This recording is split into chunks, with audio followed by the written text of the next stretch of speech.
It rarely begins with violence. It starts with a smile, a compliment, a concern, a gentle suggestion, a raised eyebrow. It begins with someone who says they want the best for you. They love you, they support you, they believe in your talent, but they also think, maybe you should be more practical. Maybe you should get something stable. Maybe you shouldn't waste time on that kind of art. And so you shrink, just a little. You explain your vision more softly. You filter what you share. You downplay the part of you that still believes you were born to create something that changes people. And that's when it happens. You don't realize it yet, but the leash has already been slipped around your neck. The most dangerous manipulation isn't obvious. It doesn't shout. It doesn't strike. It wraps itself in concern.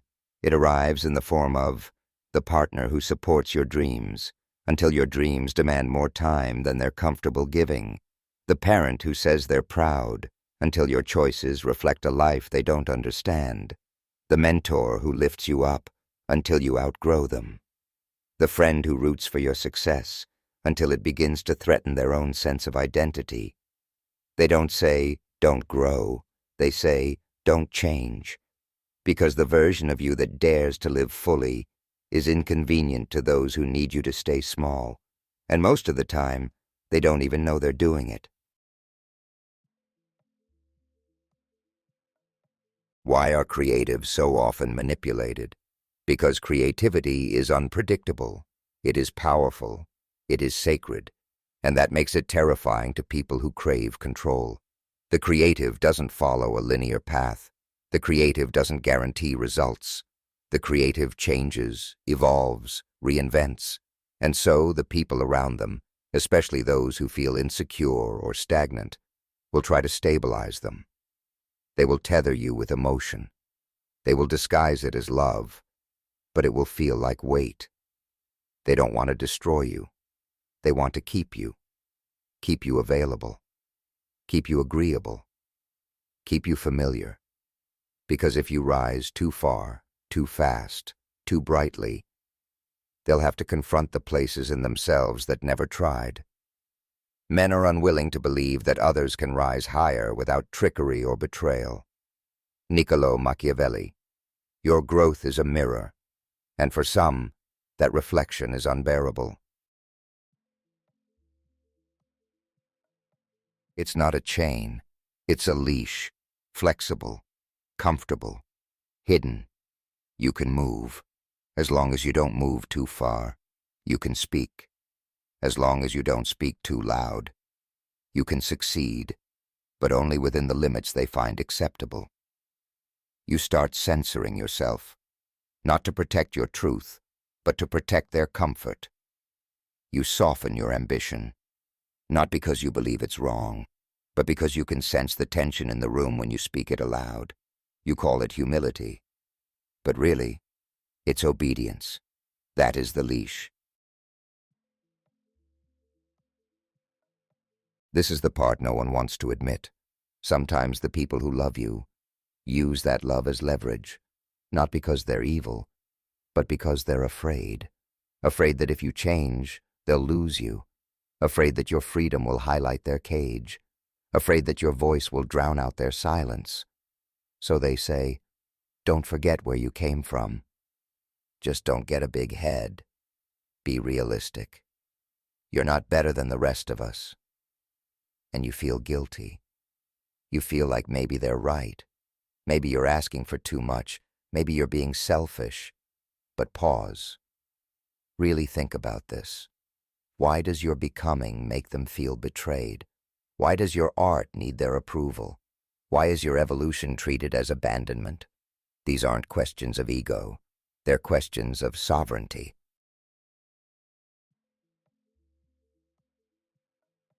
Not all manipulation comes through criticism. Sometimes it comes through praise. You're told you're gifted, you're brilliant, you're the one who will make it. But then comes the quiet twist. I knew you when you were nobody. Don't forget who believed in you first. You owe me. You become a project, a symbol, a living, breathing ego boost for someone who is no longer building their own life. And suddenly, your success isn't yours anymore. It becomes a performance, a thank you letter, a burden. You're not creating from truth. You're creating to repay. That is not love. That is possession. The Stoics knew the danger of emotional entanglement. They taught that the only true control we have is over our own thoughts, choices, and actions. Everything else, opinions, expectations, relationships, praise, blame, is outside of us, and so it must be treated as such. If you wish to improve, be content to be thought foolish and stupid. Epictetus. In other words, be willing to disappoint those who misunderstand your growth. Be willing to be misread, rejected, even abandoned, if that is the price of integrity. Because if you're constantly shaping yourself to fit the molds others give you, you're not living, you're performing. You're trading your life for applause that doesn't last.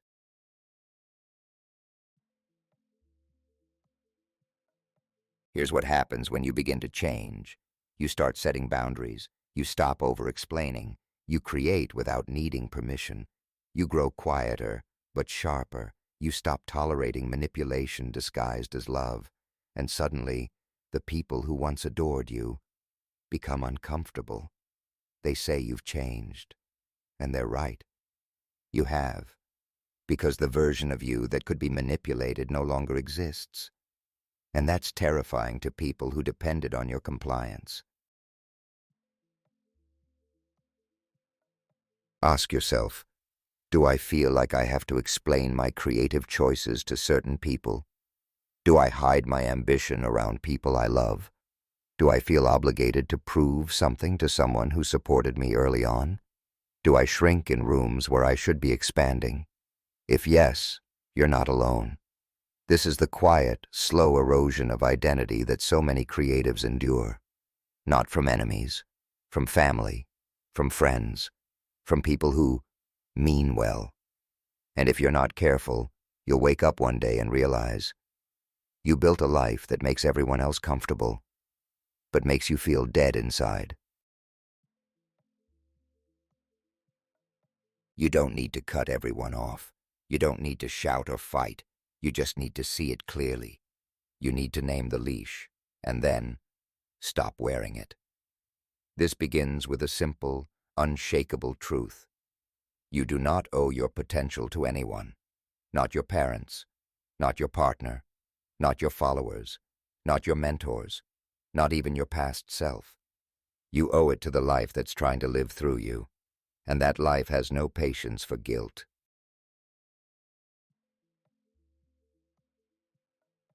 Here is your first act of sovereignty. Write a sentence that answers this. What do I want my life to mean? Not what others expect, not what makes sense, not what they'll support. What do you want your existence to stand for when no one else is watching? This sentence is your anchor, because from here on out, we measure everything against it. If the project doesn't align with that sentence, it's manipulation. If the relationship asks you to shrink, it's manipulation. If the support comes with a leash, it's manipulation. And the only person who can break the leash is you. You've begun the journey. Now we step deeper.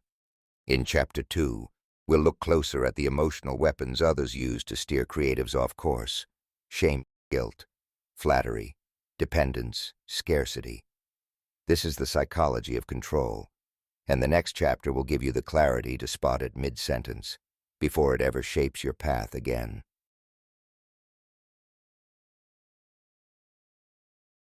They rarely say, "Don't create." Instead, they ask, "Are you sure that's the right direction?" They don't shout, "You'll fail." They smile and whisper, "I just don't want to see you get hurt." That's how emotional control works. Not with direct attack, but with softness, concern, praise, silence, obligation. They don't need to fight your fire. They just have to keep you damp.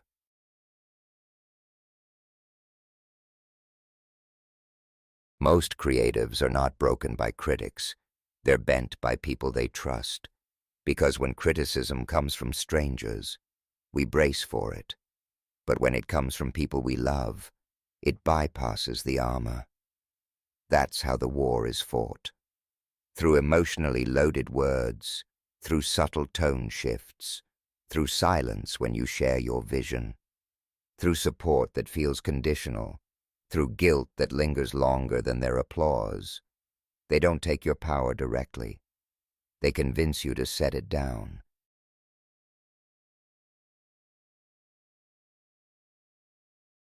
Here are the 5 most common emotional weapons used to manipulate creatives. 1. Guilt. This is the favorite tool of people who feel left behind. They'll say things like, "You've changed. You don't call as much anymore. Must be nice to have time for your little art project." Translation: "Your growth makes me feel abandoned, and I want you to shrink until I feel safe again." Guilt makes you slow down, not because you're wrong, but because someone made their insecurity your responsibility. Never apologize for healing faster than someone else is willing to. 2.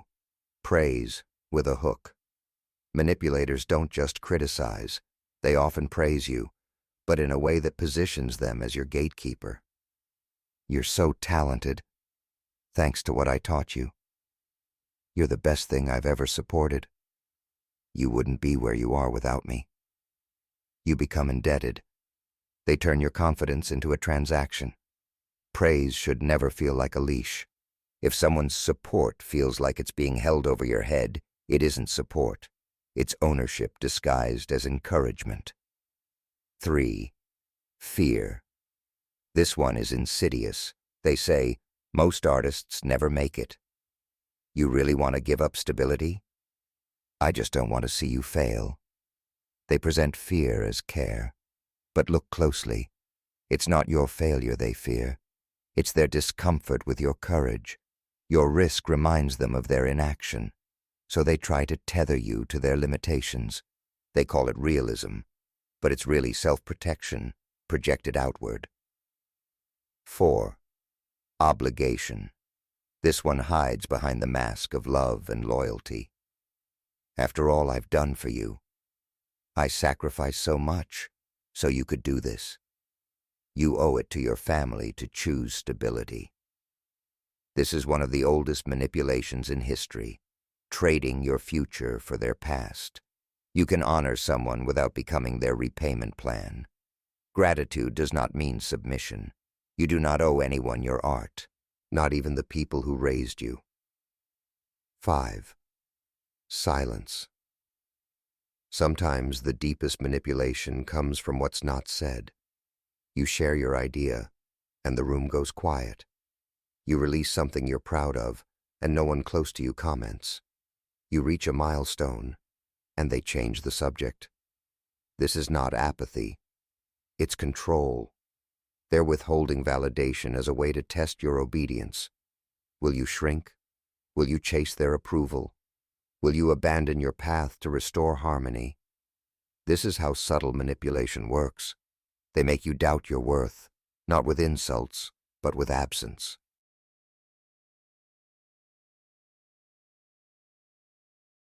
Here's the hard truth. Most people in your life have come to rely on a version of you that fits their story. The moment you begin stepping into full creative power, you disrupt that story. You go from being the nice one to the intense one, from the reliable one to the mysterious one, from the dreamer to the threat. You didn't become arrogant. You became inconvenient. You will never do anything in this world without courage. It is the greatest quality of the mind next to honor. Aristotle. And yet, you'll be shamed for it, because courage exposes complacency, and people who've abandoned their power don't like being reminded that it still exists.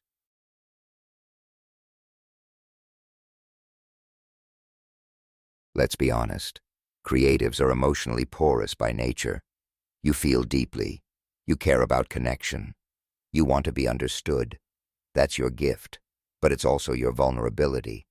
You are easier to control if you avoid conflict. You over-explain yourself. You fear disappointing others. You seek harmony at your own expense. And manipulators, consciously or not, prey on that. They know how to push the right buttons. The parent button. I just want what's best for you. The partner button. You've been so distant lately. The best friend button. We used to be closer before all this creative stuff. The goal is always the same. Make your independence feel like betrayal.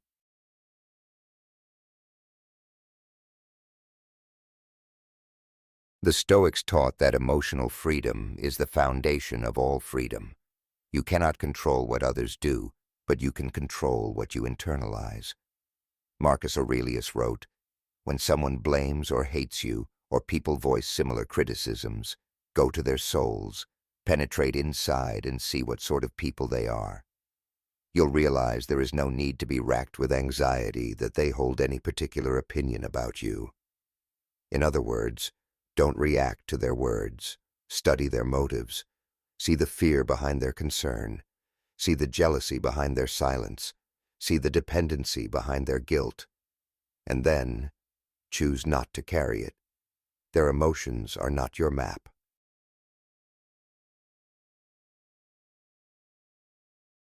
Let's make it real. You are being emotionally manipulated if you feel guilty when you're excited about your work. You find yourself shrinking your ideas around specific people. You censor your wins to keep the peace.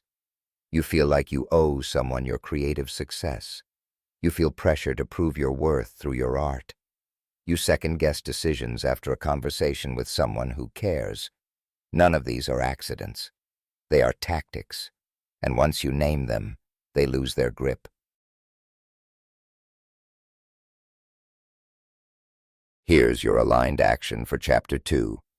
Choose 3 people in your life who influence your creative choices, positively or negatively. Now answer these questions for each. Do I feel more free or more obligated after I talk to them? Can I share my vision without filtering myself?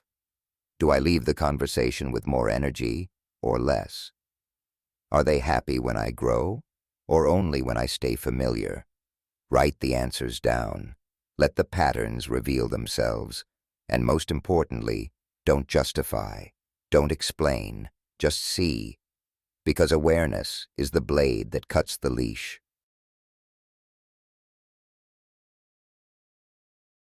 You've seen the weapons. You've named the games. Now we begin to build your inner fortress. In Chapter 3, we sharpen your ability to stand firm when pressure hits. This is where the real transformation begins. You'll learn how to say no without flinching, how to build boundaries that don't need explanation, how to stop seeking safety in people who fear your light. Get ready for Chapter 3, Fortitude, How to Say No and Mean It. They will not stop pulling on you. Once you start growing, once you set boundaries, go silent, take risks, people who once adored you will start to shift. They won't always lash out. Some will double down on kindness. Others will retreat into guilt. But all of them will test you. Not with knives, with questions, with sadness, with silence. Because when you stop being manageable, they have one move left, to make you manage yourself, for their comfort. This is why fortitude matters. Not the dramatic kind, not screaming no into the void, the kind that says no with no explanation, that stands still while others scramble, that chooses alignment over harmony. This chapter is about that kind of power.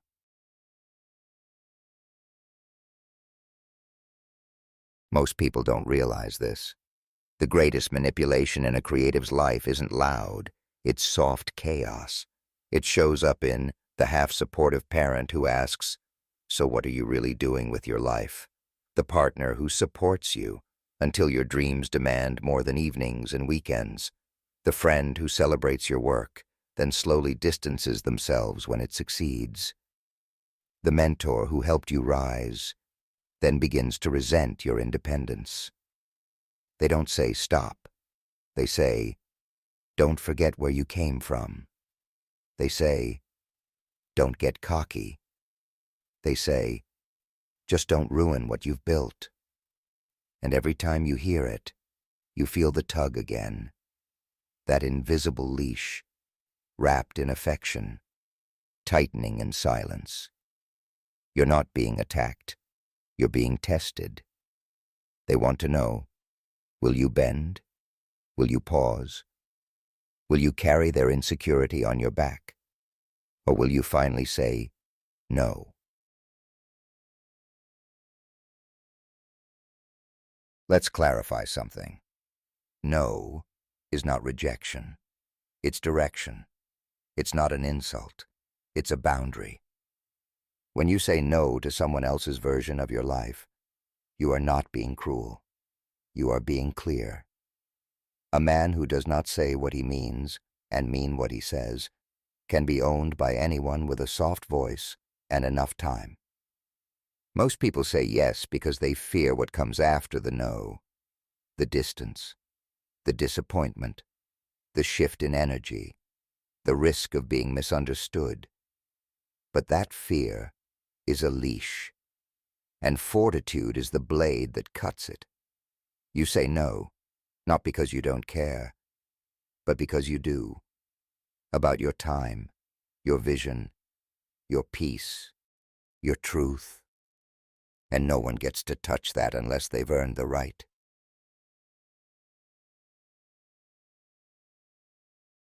The Stoics practiced what modern creatives desperately need: internal sovereignty.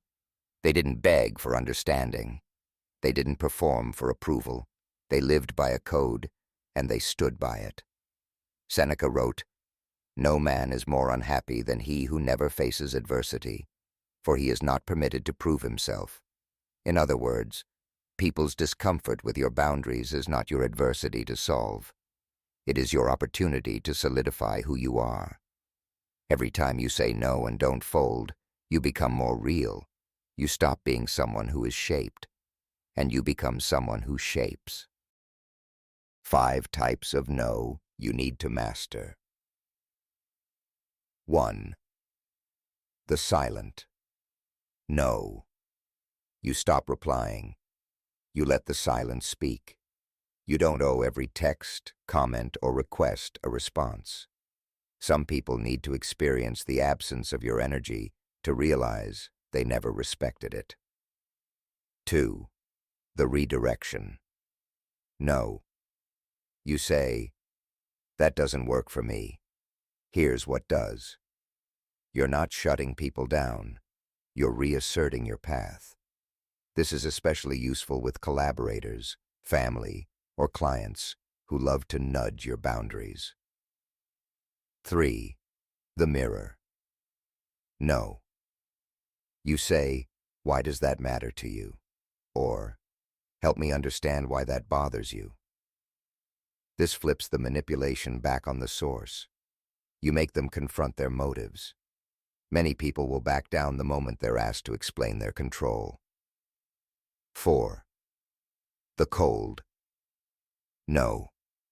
You say, no, that doesn't work for me, and then you say nothing else.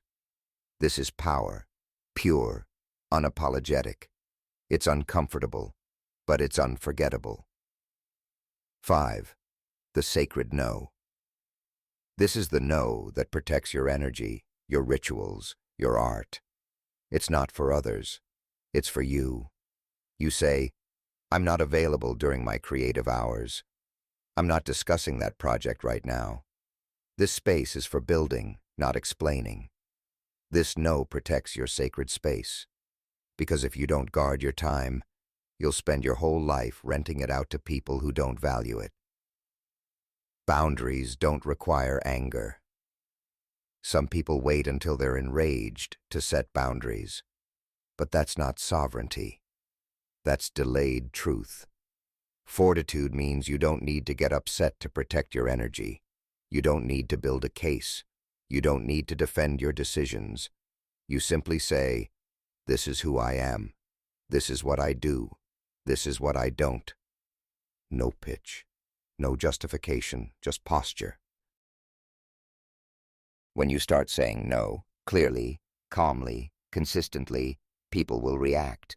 They will say, "You've changed. You only care about yourself now. You used to be more generous." But here's what they really mean. You're no longer willing to bend your truth to serve mine. And that's true. You're no longer sacrificing your purpose for the sake of someone else's emotional comfort. That isn't selfishness. That's graduation. Let them be uncomfortable. Because if their version of love required your silence, then it wasn't love. It was ownership. Read this carefully. You don't owe anyone continued access to you just because they were there early. Not the friend who knew you before you made it. Not the partner who supported you when you were broke. Not the mentor who helped you get started. Gratitude is beautiful, but it is not a contract.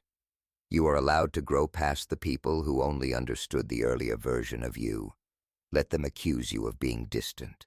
You're not distant. You're focused. Now we sharpen your stance. You're going to write your own fortitude code. This is not a list of affirmations. This is a set of laws, internal, non-negotiable, untouchable. Examples. I do not explain my art to people who aren't building anything. I do not allow my time to be dictated by guilt. I do not take advice from people I wouldn't trade places with. I do not argue with people committed to misunderstanding me. I do not apologize for doing what protects my creative power. Write 3 to 5 rules that become your code. Keep them visible. Repeat them. Live them. Let them offend people. Offense is not harm. It's just the noise people make when your boundaries reveal their expectations. Your aligned action for Chapter 3. Say no 3 times this week, intentionally, clearly, without justification. You don't need to be cruel. You just need to be unmoved. Whether it's a phone call you don't want to take, a request you don't want to fulfill, a conversation you don't want to have. Say no. Pause. Breathe. Let the silence work for you. Every time you say no from truth, you build spine. Every time you don't explain, you reclaim time. Every time you stand still, you become unshakable. This is fortitude. Now comes the final stage. You've broken the leash. You've named the weapons. You've built the armor. Now it's time to walk through the world on your own terms. The last chapter will teach you how to live as a sovereign creative, free of emotional debt, free of permission, free of external scripts. Get ready for Chapter 4, Sovereignty, Creating Without Asking. There comes a moment, after the breaking, after the silence, after the no, when something else begins to rise. It's not anger, not resistance, not even pride. It's something quieter, heavier, older. It's sovereignty, not the kind that shouts, the kind that walks through the room and rearranges it without needing to explain why. You've earned this moment. You've broken the leash. You've named the tactics. You've built the spine. Now, you stop asking. From the beginning, you were taught to wait, for permission, for approval, for understanding, for validation, for the right time. You were trained, sometimes by well-meaning people, to believe your creative voice had to be earned, that you had to prove it, package it, market it, monetize it, make it digestible. And so you started living on the edge of your own life. You hesitated before speaking. You waited to be ready. You polled others before choosing. You dimmed yourself just enough to avoid rejection. But here's the truth. The people you're afraid of disappointing were never meant to carry your destiny. They weren't built for it. They weren't wired to see it. They were only ever equipped to witness the version of you that made sense to them. But you're not here to make sense. You're here to make impact. What happens when you stop asking? You stop creating for applause.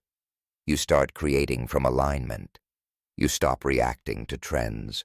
You start responding to truth. You stop chasing relevance. You start chasing resonance.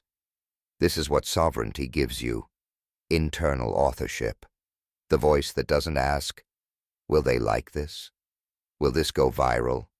Will I be judged? It asks, is this real? Is this mine? Is this aligned? And if the answer is yes, you do it. Not later. Not when it's perfect. Now. Because sovereign creatives don't wait for windows. They walk through walls.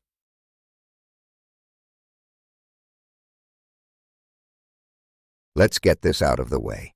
When you begin living this way, fully, deeply, unapologetically, you will lose people. Some will say you're selfish. Others will say you've changed. A few will try to convince you to come back down. Let them. You're not losing them. You're losing the performance of who you were to make them comfortable. That version of you wasn't real. It was rehearsed. It was agreed upon under emotional contracts you never actually signed. So yes, it will be quiet at first. But soon, you'll notice something strange. You're surrounded by more truth. The people left in your orbit don't pull on you. The work you produce doesn't drain you. The energy you keep feels clean. This is the life on the other side of manipulation. It's not always easy, but it is always yours.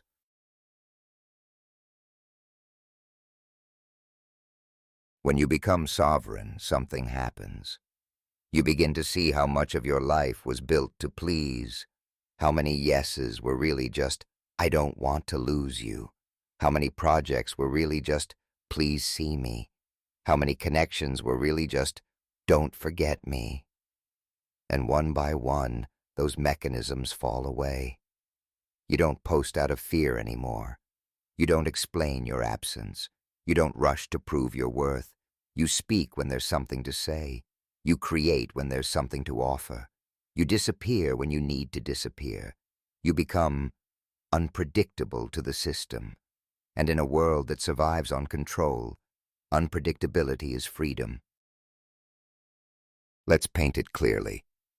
Sovereignty is waking up without dread, creating without needing permission, protecting your time like it's currency, building without explaining your blueprint, walking away without leaving a trail of guilt, saying, this is who I am, without waiting for applause. You don't ask to be respected, you embody it. You don't ask to be believed in, you simply don't stop. This is not about arrogance, it's about clarity. A sovereign creative knows, not everyone will understand, not everyone needs access. Not every offer is aligned. Not every critic deserves energy, and so they move differently. They don't rebel. They redefine.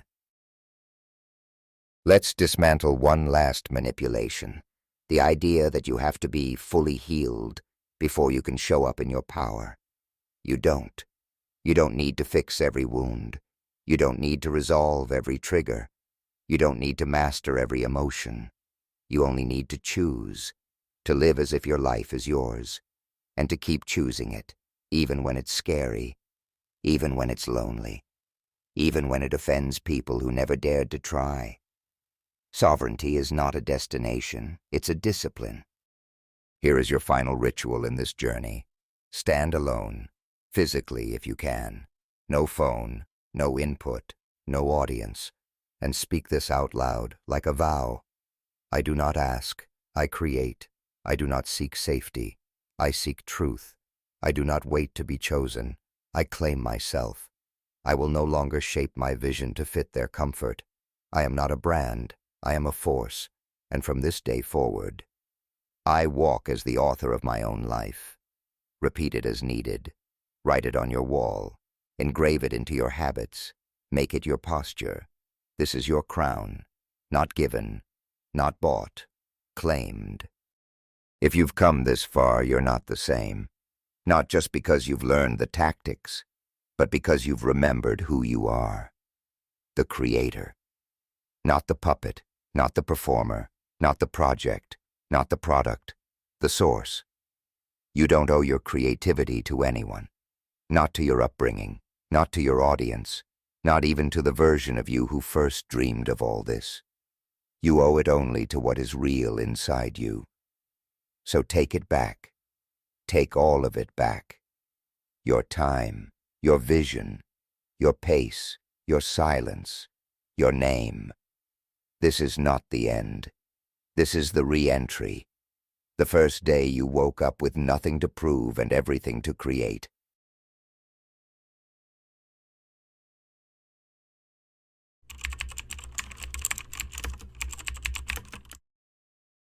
You thought the hardest part would be the fight, the breaking of the leash, the refusal of the praise, the setting of the boundary, the claiming of the self. And you were right. It was hard. But now comes something even harder to explain. The return. What happens when the war ends and you're still standing? What happens when the people who tried to shape you fall silent? What happens when you no longer need to explain, justify, or prove? What happens when you stop asking? What's left?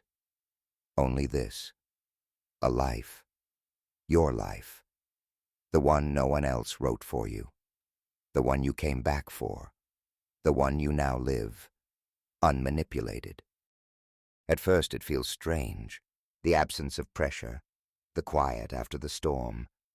You're so used to performing for someone. A parent. A partner.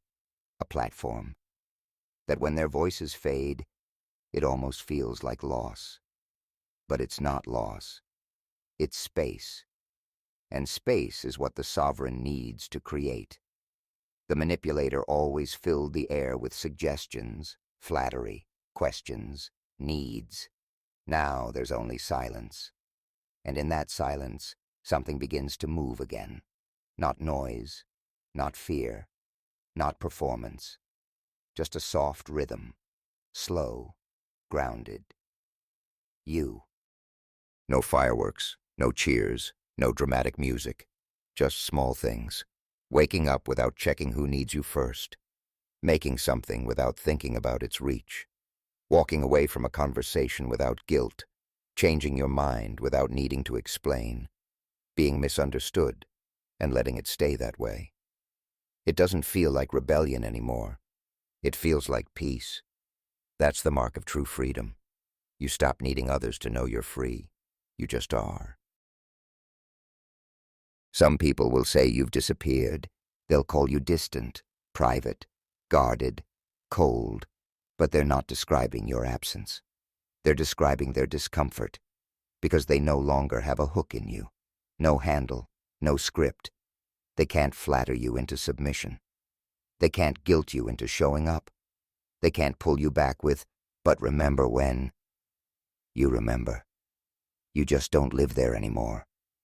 That version of you was a compromise. This one isn't. The old you chased exposure, validation, clarity, community. But now, you create because it aligns. You speak because it burns to be said. You rest because it restores you. You're not trying to be seen. You're not hoping to be liked. You're not navigating a million reactions to your truth. You've simplified the map. If it serves the vision, you move. If it doesn't, you don't. That is sovereign movement. It's not fast. It's not optimized. It's not branded. It's deliberate, precise, final. They'll say you're cold now. They'll say you don't care. They'll say you think you're better than everyone. Let them. You're not here to explain your warmth to people who only understood you when you were burning yourself to keep them comfortable. You care deeply. You just don't prove it through self-erasure anymore. You're generous. You just no longer confuse generosity with obedience. You're grounded. But grounded doesn't mean soft. Sometimes it means unshakable. And the world doesn't know what to do with someone who can't be guilted back into the cage. As you walk this new path, something happens. Your space begins to shift. People who once drained you fade quietly. People who speak the same quiet truth appear without force. Your routines get slower. Your body begins to exhale. You dress differently. You write differently. You walk into a room and feel no need to perform. Because now there's alignment between who you are and how you live. You've stopped waiting for someone to mirror your truth back at you. You became the mirror, and the reflection is clean. The sovereign doesn't live in rebellion. They live in ritual. They build quiet structures around what matters, morning routines that no one sees, creative hours protected like sacred ground, phone off, not to escape, but to return, saying no, not as performance, but as breath, saying yes because it moves the spirit, not the metrics. These rituals don't look loud. They don't go viral, but they keep you whole. They are the bricks of a life unmanipulated. Eventually, you will return to the friend group, the family event, the platform, the client call, the old room in your hometown. And you will be tempted, briefly, to pick up the old performance, to soften yourself, to dim your presence, to pre-answer the unspoken questions, to slip back into the version of you that made others feel safe. Don't. Let the silence linger. Let your presence do the talking. Let your stillness be the message. I'm not here to be understood. I'm here to live. Sovereignty doesn't mean being alone. It means being unowned. It doesn't mean shutting down. It means staying centered even when surrounded. It doesn't mean you stop caring. It means you care without leaking. It doesn't mean you become rigid. It means you become rooted. The sovereign creative doesn't rise to destroy. They rise to build. And they do it from within. First. Always. This time, no journaling. No sentence to write, no to-do, only this. Live one full day without explanation. Say no without justifying. Create without sharing. Rest without earning it. Speak only when it adds to the truth. Let people wonder where you went. This is the beginning of your real return. A life that doesn't ask, will they approve, but instead asks, does this reflect the life I came here to build? If the answer is yes, move. You're not the same anymore. You don't belong to their stories. You don't answer to their expectations. You don't wait for their green light. You write your own path now. And if they never understand, that's fine. You didn't come back to be understood. You came back to create what they never will. And you will, because you're free.